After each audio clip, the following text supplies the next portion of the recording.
What's going on, team? Welcome to an episode of the Keep Going Podcast, Season 2. This is your co-host, Luke Wheat, coming out of Knoxville, Tennessee. Before the show starts, make sure to follow us on our socials, okay? Twitter, the Keep Going Pod, Insta, the KG Podcast, and YouTube at the KG Pod. Just a reminder that we are not psychiatrists and not psychologists, just a couple ex-athletes trying to make a difference and end the stigma of mental health. Thank you guys for listening, and let's get to the show. Hey team, welcome to episode 63 of the Keep Going Podcast, Athletes Shining a Light on Mental Health. I'm Pat O'Malley, stepping in as lead host today with Luke Wheat somewhere out there at a goalie camp. So happy to be here. Definitely excited to have this group of awesome women on the call today. I do have Abby Wellwood on here, now Abby Villalobos, but I also got Jackie Tripp in the building. Jackie, what's going on? Not much. How we doing? Everything's good. Where are you coming out of? Plymouth. Not on the move lately. I've been in Plymouth for a few weeks, so all good. Yeah, we got to keep us in the same location. Abby, where are you coming out of? I'm in Gilbert, Arizona. Gilbert, Arizona. How's the weather out there this time of year? Right now it's pretty beautiful. We have a cloudy day. I think it's maybe 60 degrees outside. Okay, very nice. Not too shabby at all. And that's not a pun on your Twitter or your Snapchat, I promise you. I know you. Definitely excited to have you on. I know we had your best friend Shannon on. Shout out Shannon Lagath, who came on a couple episodes ago. Awesome person, awesome episode. So shameless plug for that. But Abby, before we get rolling, I want to make sure we shout out episode 63. Jackie, who you got today? I got Brad Marchand, absolute dog on the Boston Bruin. Pat doesn't love him as much as I do, but all my Boston people do. I'm going to put that hate away for today and just tell you he's a great hockey player. That's what I'm going to say. All right. Appreciate it. Yeah, but he's definitely had his scuffles with the Blackhawks a time or two throughout my lifetime. It happens. All good there. Well, Abby, what I want to do, and we do this every week with our guests as well, we talk about when things are going well, right? What you're doing for your mental health. So talk about when you're having a good week, when you're having a good stretch, what are you doing to help yourself out? Yeah, for my mental health, I feel like it could be different every day. But one thing I just actually started doing this last week was I've been feeling a lot more anxiety lately, if I'm going to be honest. And I notice it a lot at work. I'm a teacher, and at the end of the day, I can just carry a lot. And so one thing I decided to do at the end of the day this last week, because I noticed that, I was like, what's going on? Something needs to change. So I sat down at my desk after school when there was no one there, and I was like, you know what? I'm going to journal about my day. So I just journaled and I reflected on my day. I got out things that could go better tomorrow, things that didn't go well that I could change and flip around for the good. And then things that did go well, like appreciating the moments where either students made really good progress in their day and in their work, or I had connecting moments. So really just reflecting and journaling is what helps me remember. And then I also left myself a note to look at the next day. I was like, remember, God is with you wherever you are. He's in this room. You don't have to do this alone. And so, yeah, that's one thing. We're cooking already. We're 2 minutes in. I'm already loving this. Jackie, anything on that? Two things here. I obviously don't like that you have anxiety, but I like that you're here and talking about it because I think our listeners need to hear it. I was just talking with my friend the other day about how, obviously, again, not a good thing, but I'm realizing, everyone deals with anxiety, and the more we talk about it, the more we can help each other. And I love that. I love the way you're journaling because it seems like at the end of the school day, you were anxious maybe from work, so you sort of journaled at work, what went good, what went bad, and you were able to sort of leave it at work type thing, which I think is a good thing. And sometimes we need to get our anxious thoughts on paper. I used to think that when I journaled, it had to be this perfect thing and need handwriting. And my therapist said, it doesn't have to be perfect. Just put those thoughts somewhere, leave them somewhere. And I'm proud of you for doing that and talking about that. Thank you. I agree. It's something I do as well. I used to write hey, this went really good or this went really bad. But I've now transitioned to this is growth and this is continued growth. Because if you take what happens to you and you treat it as lessons, right? You treat it as growth. You treat it as moments to kind of go brick by brick and lay this out instead of tearing it down and starting over every time. That's so good for your mental health. And I love that gratitude piece for you. Anything else you wanted to share about your day to day when things are going well? Yeah, I think it's a few different things. I think moving your body definitely helps. Yeah. These days, I used to try and work out like 4 to 5 times a week, and I feel like lately, just being in adult life, later 20s adult life is so busy, and so I just try to get into the gym maybe 2 to 3 times a week and finding something that you enjoy because lately I actually started jump roping, and it's always something I've Yeah. been interested in, like circuit training and jump roping. I think it would be so fun to learn how to do those one videos where people are like dancing and jump roping at the Yeah. same time. So yeah, just moving your body, whether it's that or walking my dog, or even like doing mindful things around the house. Sometimes Mhm. when I'm cleaning, I think about like being more mindful with my movements because you don't always have time to get to the gym. So you're always moving somehow. So just being mindful with how you're doing that. No, I love it. Love it. It's just little things that do it for you. Walking the dog for me, I could write a book about how great Sophie, my girlfriend's dog, has been since I started dating Ashton. Like, I could really write a book about how it's like saved my mental health. Jackie, what do you have? Yeah, no, and I like too that like you're like, yeah, I'm going to the gym 2, 3 times a week because I'm busy. I think I always touch on like how social media sort of like gives us a false like view of things. Like you think because all these influencers are at the gym 7 days a week, I have to go and have like a perfect workout. Like just move your body, just be mindful of it. Like I went on a 10-minute walk the other day because I couldn't go in a gym and like I felt go to the gym and I felt great after. Like my friend, one of my best friends was at the gym yesterday and she's like, my workout's not going great. I'm just going to jump on the bike. And I texted her back. I said, some progress is better than no progress. Like, just do something for your mind and your body every day. Mm-hmm. Agreed. Agreed. And I think social media norms has put us in a spot where we think we have to do this, this, and this. No, Mm-hmm. you have to do what keeps you accountable, your non negotiables, and what makes you feel completed, right? What makes you feel good. Mm-hmm. A lot of good here. A lot of good. All right. So I want to transition a little bit into you as a student athlete. Like, Abby, I wouldn't have known you if you didn't play softball at Rock.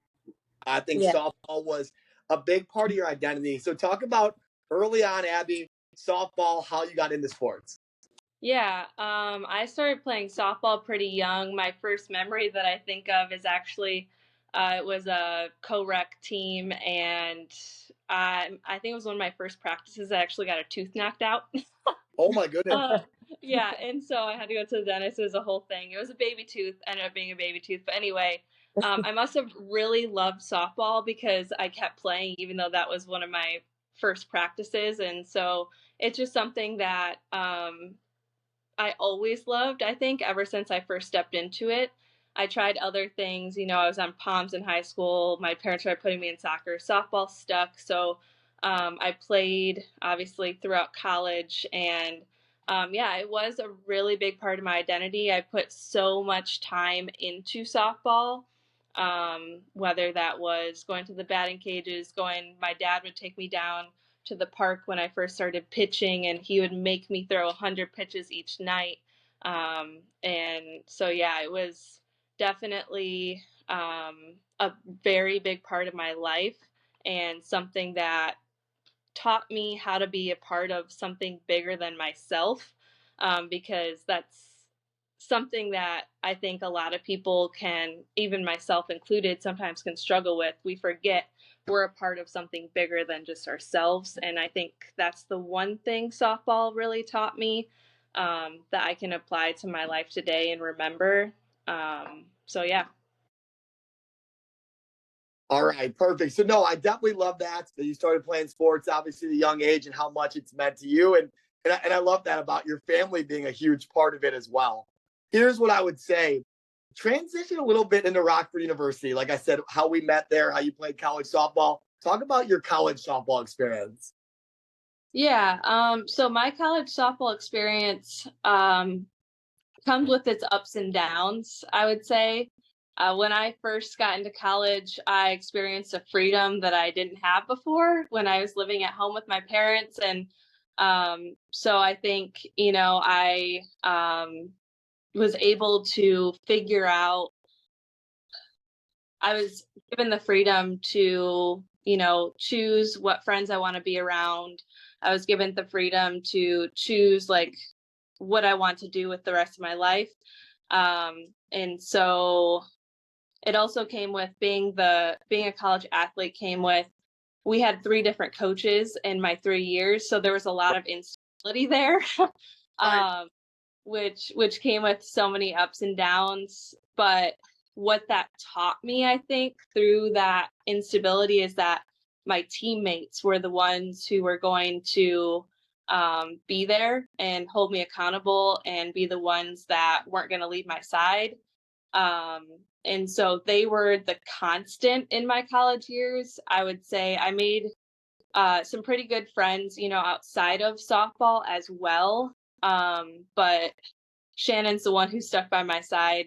She's literally right by my side right now. She's the one who stuck.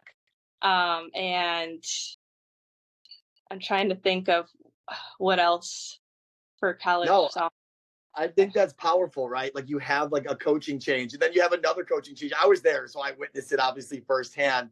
And Yeah. you have to really rely on other things like your teammates, like your support group, like your academics, right? Because everything you've known is softball. And when that kind of, you have a losing season, you have some question marks, that's going to happen. So I'm glad to hear you didn't use that as an excuse. You kept on keeping on and you pursued that. Jackie, go ahead.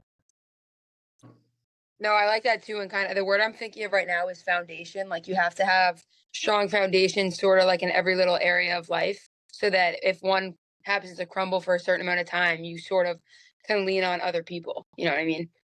No doubt. No doubt. And talk about Shannon a little bit. I mentioned earlier on in the episode that Shannon came on and she's been a supporter of us since the very beginning. And God bless her for that. She's an amazing person. Talk about Shannon and other people that have had an impact in your life, not only softball, but in general.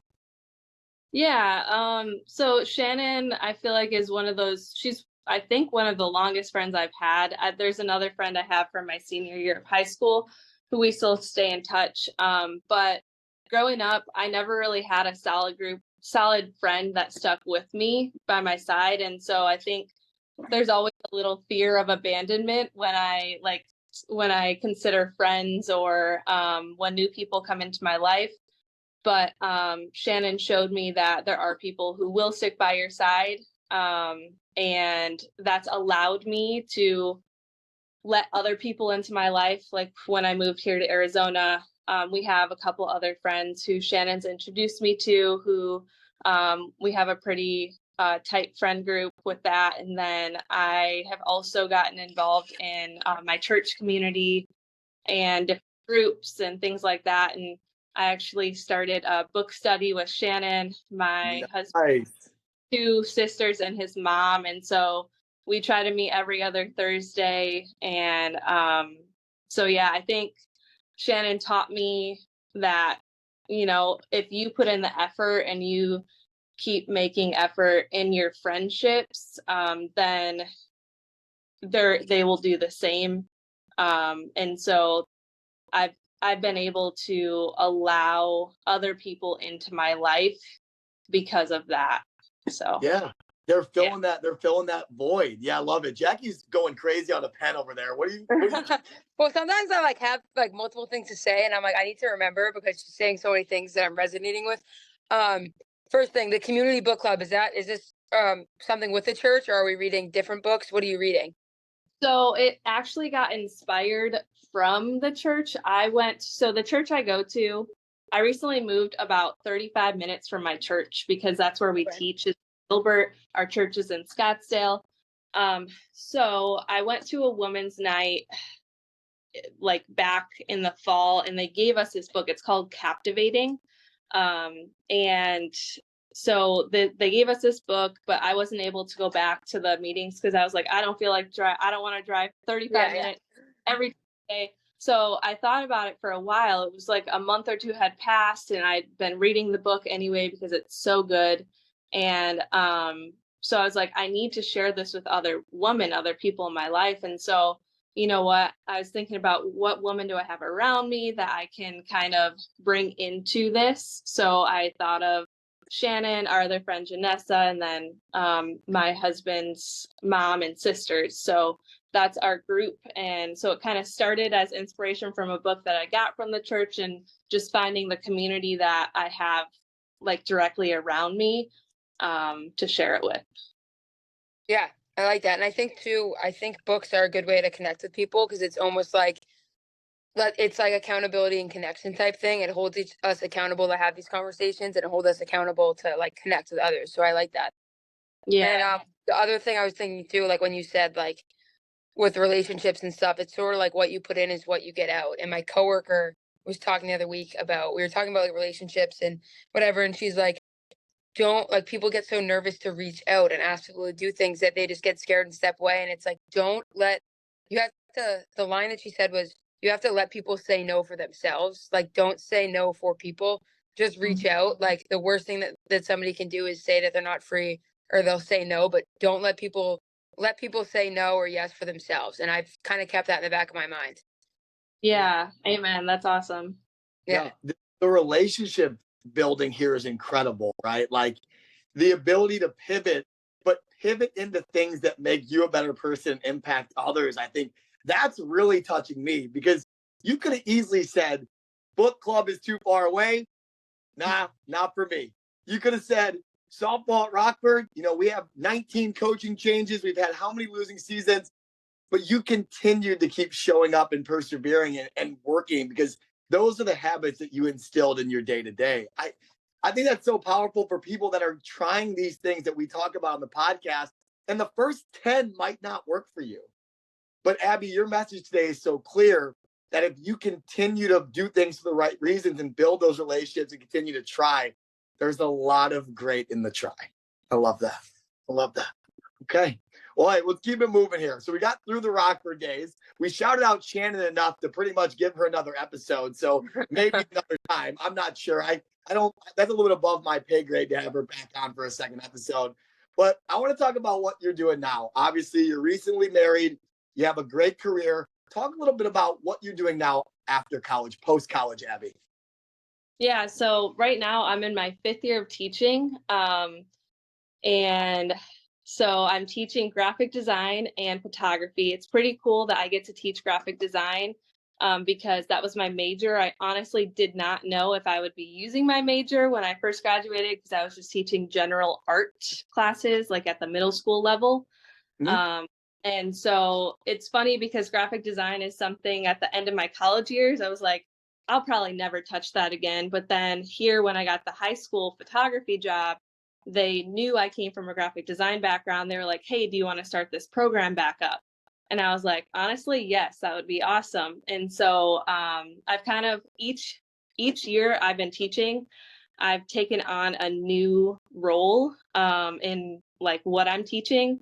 And so this year I got to teach the 2nd level of graphic design, which is really exciting because that means I had 50 who took my class last year who actually wanted to take my class again. And so, yeah, that's where I'm at, just trying to build these programs for these kids and give them opportunities, because graphic design and photography too, I do teach photography. Graphic design is my passion though. So giving these kids an opportunity to see like that they can become graphic designers, and there's so many different jobs out there for that. And then, yeah, like I said, just focusing in on the changes in my life, like being newly married, and then my relationships and taking care of myself. So. No, incredible. And being able to do all that and make it look so easy. Like, it's nice talking to you now, how many years later, and just, one, you seem way happier. And 2, you seem strong. Like, you seem like you're in this with God's journey in mind, and you're doing it for that focus. Love it. Jackie, what do you got? No, I just want to touch on the graphic design piece. Is this something you've always been passionate about? Did you get into this later in life? Yeah, I've always been very creative. Like when I was a kid, I would sit at my grandma's and I would just draw. I would even make like outfits. I would draw. I was going to be a designer or something. And then kind of when I got into high school, I became a total jock. Like I was just focused on softball, sports. like socializing, whatever. I kind of lost sight of that, honestly. Like I took one art class all of high school. That was it. Okay. I would always come back to drawing and all that stuff. But when I got into college, that was when I really had to think, like, what's going to make me happy in life that I'm going to do for the rest of my life. And so that's when I decided my major was going to be art. And then I went with graphic design just because they say, you know, the starving artist. I was like, yeah. I have a backup plan or something Yeah. else. Just so I was like, okay, graphic design sounds interesting. So I went with graphic design. And so, yeah, I guess I've always been pretty creative and just trying to figure out how I can use my creativity to create things that make me happy, but also share them with other people. Yeah, I like that, and I like too the like creative outlet piece because obviously sports are always are an outlet, but I think too like having a creative outlet, especially in today's day and age where it's not as much of a thing as maybe it used to be. Like sometimes for my anxiety, I went to the store like 6 months ago and I bought a coloring book because I'm like I love to color like and draw when I was a kid. I don't have to be good at it, but like I remember like I really like doing that at a young age. So sometimes when I'm anxious, I'll whip out my coloring book and I'll sort of start coloring. So I love that as like an outlet. That's Yeah. awesome. Awesome. All right. So with the teaching thing, one thing I wanted to touch on was, is there any lesson? Because you're the third teacher we've had on in the past 3 weeks. Yeah, So we're we're rolling on it. We've got teacher awesome heavy right teachers on. now. Teacher heavy D3 right now. athletes. We've had three D3 athletes who have gone into teaching the past 3 weeks. We're on a roll. But Love it. yeah, one thing, is there one lesson maybe from like either arts or sports that you really took with you into teaching that you want to give as a piece of advice or something that's always stuck with you that's helped you as a teacher today? Yeah. I guess what I would say is don't be afraid to try new things in your classroom or as a coach or in whatever you're doing in life, because sometimes we can be doing the same thing over and over and it doesn't work. So like I said, going back to the journaling thing, that was something I've never done before. And so when I first became a teacher, all new teachers, one really good thing about them is they're not afraid to try new things because they don't know anything yet, right? Like they go in excited to be there and they're like, I don't know anything yet, but I'm here gaining that experience. And they're able to go into it with such an open mind. And so here in my 5th year of teaching, I find myself being a little bit more scared to try new things in the classroom. Even though, you know, I'm teaching new things, the ways that I'm teaching them, I think I'm a little bit more scared to try new things. I'm like, you know what? I need to get back to, okay, we can try new things because trying new things also shows the students that it's okay not to be perfect and know everything all the time, because I think the fear comes from, what if this doesn't go well? What if this activity, you know, the students don't understand? But I think in our trying new things and allowing ourselves to even fail at things or say, hey, I don't know everything all the time, it allows the students to also make mistakes and learn from those too. Run that back for our listeners. You already know I was going to say that because that's the thing, right? Like being in positions of power as a teacher, as a coach, as a boss, as a manager, every day we're expected to go in there and not make mistakes. We're expected to go in there and be 100% perfect. But when you show that level of vulnerability and accountability to go, I'm trying something new today, I'm not sure if this is going to go 100% right. Or even better, taking that step back and going, I made a mistake yesterday. I promise to be better for your group today. I promise to do what I can today to make up for it and double down. So the fact that you've learned that early on as a teacher is so inspiring for not only for your students, but the next level of students, because they're taking your class again now, which is pretty inspiring. Jackie, what do you got? No, I love that too. And then by doing that, you're gaining an extra like layer of respect from your students because nobody wants to be taught by somebody who's like, thinks they're perfect, to tries to be a perfectionist. We talked about this last week. We had one of my teachers on, and I mentioned when she adjusted a basketball practice because she realized what she was doing was wrong. And I'm like, that made me gain so much respect for her, because I was like, she's willing to pivot and make adjustments and not just go by her plan. And that's important for students to hear and see. Yeah, because they think that they have to be perfect. So to give them that, hey, it's okay, is so powerful, and it really could be really beneficial for them. Abby, what do you got? No, I was just gonna say that I actually listened to that podcast from last weekend. Thank And you. Thank you. what's her name again? Caleb McCarthy, that's Jackie's Hey, homie. okay. Yeah, that was an awesome podcast. How she talked about having an open door for students was really inspiring. My husband does a really good job at doing that. Like, he has like 10 students in his room. He's a film teacher, like darkroom film. And Yeah. so has a bunch of students in his room just developing at lunch, because that's how they want to spend their lunch, is in there, like having fun, developing photos.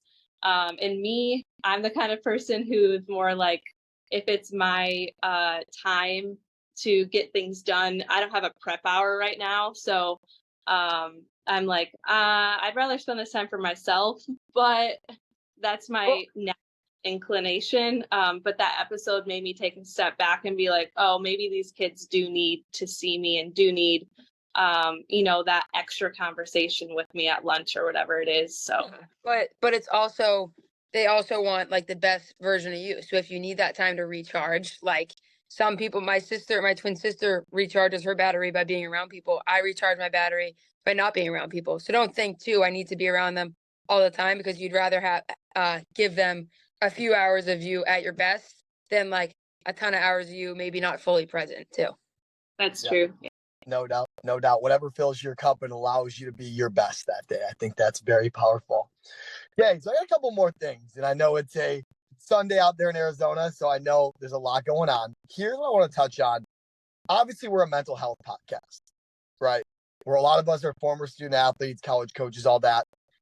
In your, present day with the mental health stigma and everything going on, talk about what you're trying to do with that. So, like, why are you here today to talk about your story and your message, and what is your goal in the mental health field? Yeah. So today in the schools, I see a lot of isolation, students on their phones. I see in my class, students are allowed to have their phones sometimes because of the nature of what I teach, graphic design and photography. Sometimes they have to use them. And so I have to teach that balance of like, when is it okay to be on our phones? When is it not? Because a lot of students will use their phones, I think, to avoid talking to others. And so one thing that I try and do in my classroom is just connect people, because a lot of students, I think COVID probably had something to do with this too. But a lot of students just don't know how to connect with others, like someone right next to them. And so something that I do at least once a week is I have a connect question to start class with. So I'll be like, hey, turn to your shoulder partner, ask them this question. And that way it helps them to get to know the person next to them a little bit better. I see some students week after week, they have such a hard time just simply turning to their neighbor and being like, hey, like asking them this question that I have on the board.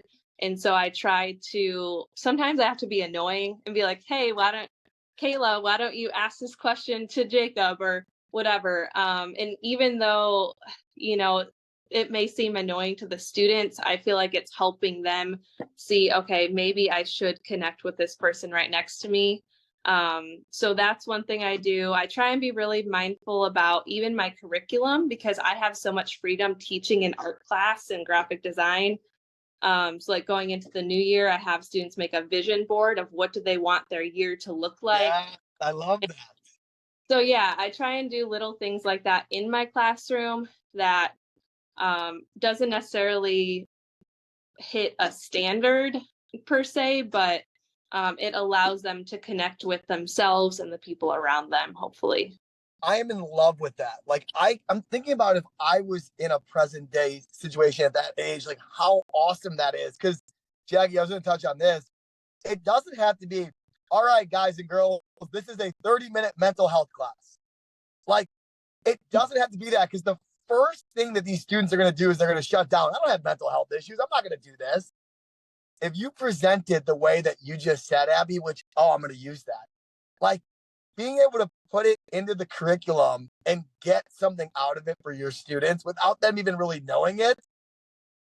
I love that. Jackie, go ahead.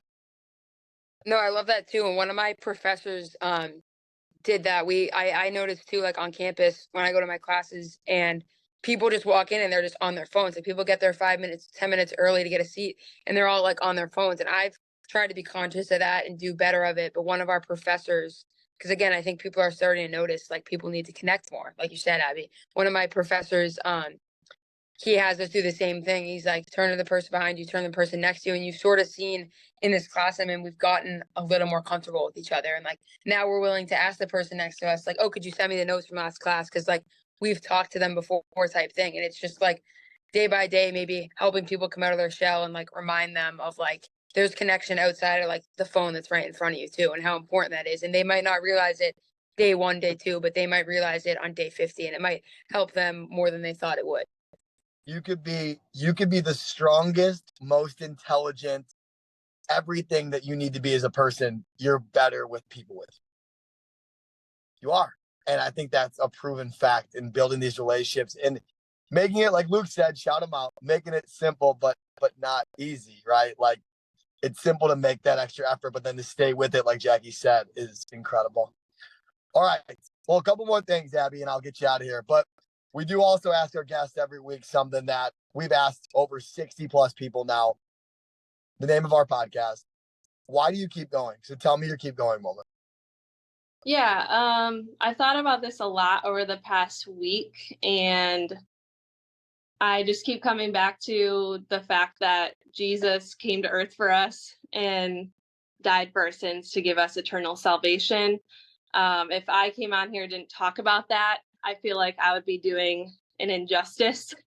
So I really wanted to share just how there is purpose. He created such purpose for us in this life.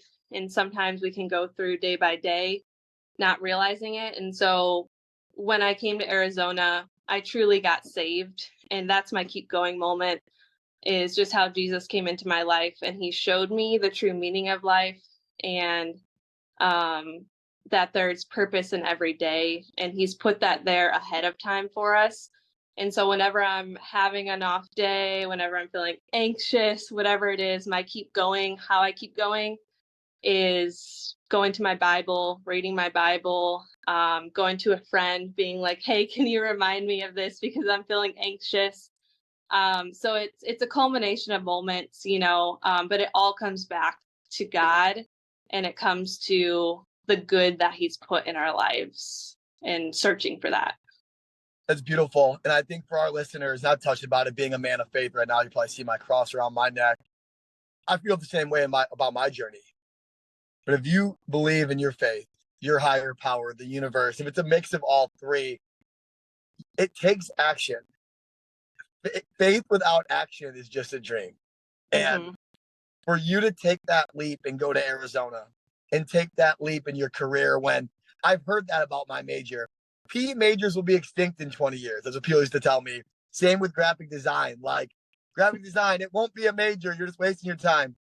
For you to go into this full force and go into it with full intent, with, Jesus and his journey and God as your guide, I think is super powerful for people. So I just want to tell you how proud I am of you and how beautiful that is that you talk about that with such grace. Jackie, what do you have?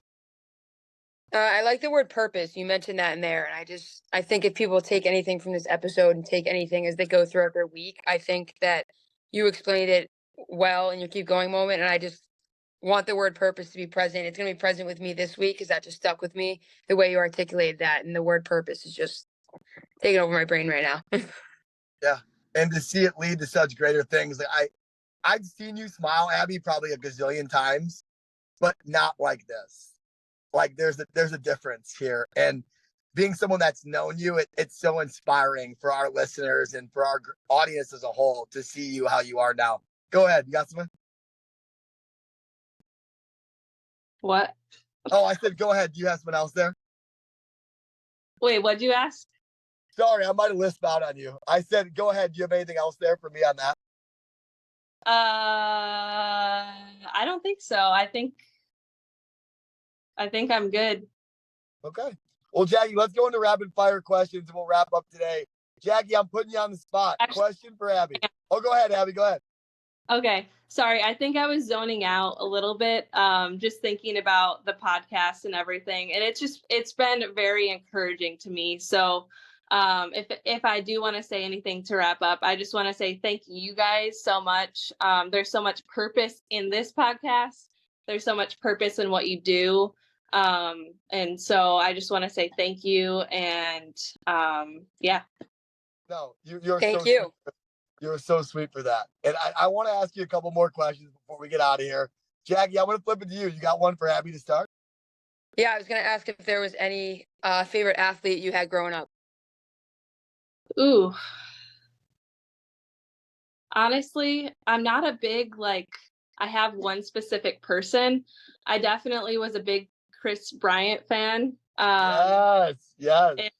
I'm a Cubs fan till the day I die. I went to the parade and everything when they won the World Series in 2016. So, yeah, I would just say him and then Sammy Sosa. I remember when I was a kid watching him on TV, and I had like the whole Sammy Sosa shirt and everything. So, yeah.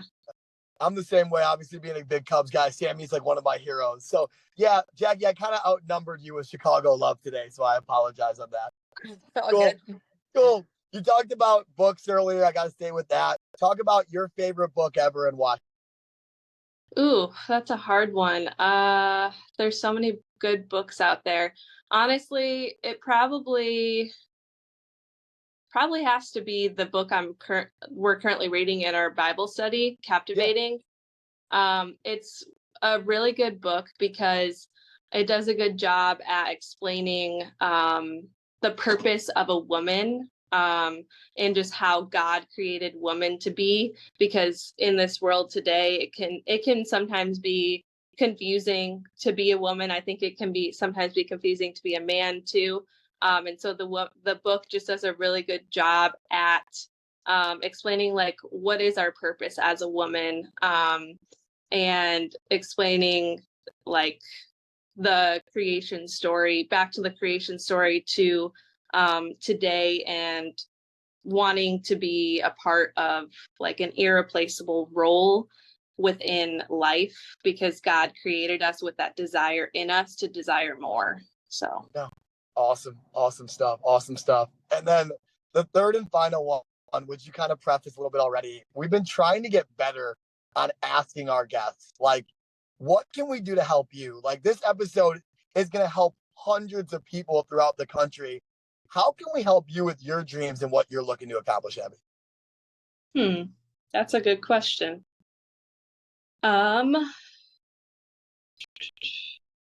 don't know if I have the best answer for that right now, honestly. No worries. Well, if you think anything, like I said, any way that we can support you and support your group, if any charities, any volunteering, anything you're doing with your profession, please let us know, because we couldn't be more thankful to have you on today. We really appreciate it. It's going to help so many people. So thank you for being you. Yeah, thank you. Of course. Jackie, anything else to cap us? No, that's good. And I love the book club thing. I've been wanting to sort of like read a book with some of my friends recently because we're working on our habits. So you inspired me to take action on that and do so. Woohoo. No doubt. I got 4 hours with my kids left at the facility, and we're sitting down today and we're talking about something that's beyond baseball or softball. And I'm going to owe that to you, Abby. So I appreciate that. Awesome.